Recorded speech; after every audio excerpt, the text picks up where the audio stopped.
একটি শান্ত গ্রামে আছে এক রহস্যময় পুকুর। দিনের বেলায় সাধারণ পুকুর, কিন্তু রাত হলে শুরু হয় ভয়ঙ্কর কাহিনী। গ্রামের চায়ের দোকানে জমে গল্পের আসর। বৃদ্ধা মহিলার কণ্ঠে শোনা যায় শীতল করা কথা। শোনো শোনো, এই পুকুরের ধার দিয়ে কেউ রাতে গেলে ফিরে আসে না। কতজন গায়েব হয়ে গেছে কেউ জানে না। সবাই চুপচাপ শুনছে। করিম হাসি দিয়ে বলে, আরে এসব ভূতের গল্পে কে বিশ্বাস করে? কিন্তু রহিমের চোখে কৌতূহল। তবু কেন কেউ পুকুরের কাছে যায় না? রহিমের কৌতূহল বেড়ে গেল। করিমকে নিয়ে সে ঠিক করল আজ রাতেই তারা পুকুরে যাবে। আজ রাতেই জানব সত্যি কি। রহিমের গলায় দৃঢ়তা। করিম হেসে বলল, ভূত না পেলে তোদের জন্য মিষ্টি খাওয়াবো। দুজনেই প্রস্তুত হল। টর্চ লাইট, দড়ি আর সাহস নিয়ে বেরিয়ে পড়ল অজানা অভিযানে। চারপাশে ঘন অন্ধকার, কুয়াশা ঢেকে দিয়েছে গাছপালা। চাঁদার আলো ম্লান হয়ে পড়েছে। রহিম আর করিম পা টিপে টিপে পুকুরের দিকে এগিয়ে যাচ্ছে।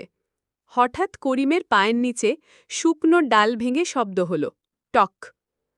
করিম ভয়ে পেয়ে ফিসফিস করে বলল, রহিম, এটা ঠিক হচ্ছে তো? রহিমের চোখ টর্চের আলোয় ঝলমল করছে। ভয় পাস না, চল। হঠাৎ হঠাৎ পুকুরের মাঝখান থেকে পানির গর্জন। সাদা কাপড় পরা এক অদ্ভুত ছায়া ভেসে উঠল।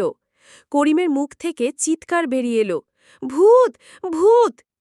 রহিম শক্ত গলায় বলল, চুপ কর, দৌড়াবি না, দেখি ব্যাপারটা।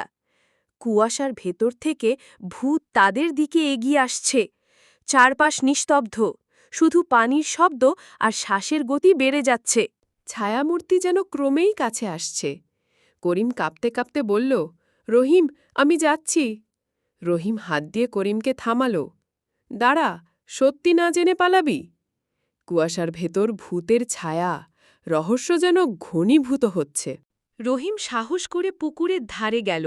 টর্চের আলোয় ভূতের মুখ উজ্জ্বল হল। এ তো গ্রামের মানুষ, হাতে মাছ ধরার জাল। রহিম অবাক হয়ে বলল, আপনি? লোকটি হেসে বলল, হা হা, ভূত নাকি? আমি তো শুধু মাছ ধরতে আসি, সাদা কাপড় পরি যেন মাছ ভয় না পায়। করিম লজ্জায় চুপ, মুখে হাসি ছড়িয়ে পড়ল। রহিম আর করিম বসে আছে পুকুরের ধারে, পাশে সেই লোক। তারা একসাথে খাচ্ছে ভাজা মাছ। করিম হেসে বলল, আমি ভূত দেখে চিৎকার করেছি, এখন সবাই জানলে কি হবে? হাসির রোল উঠল চারপাশে। সবকিছু যেমন দেখায় তেমন হয় না, ভয় পেলে সত্যি জানা যায় না।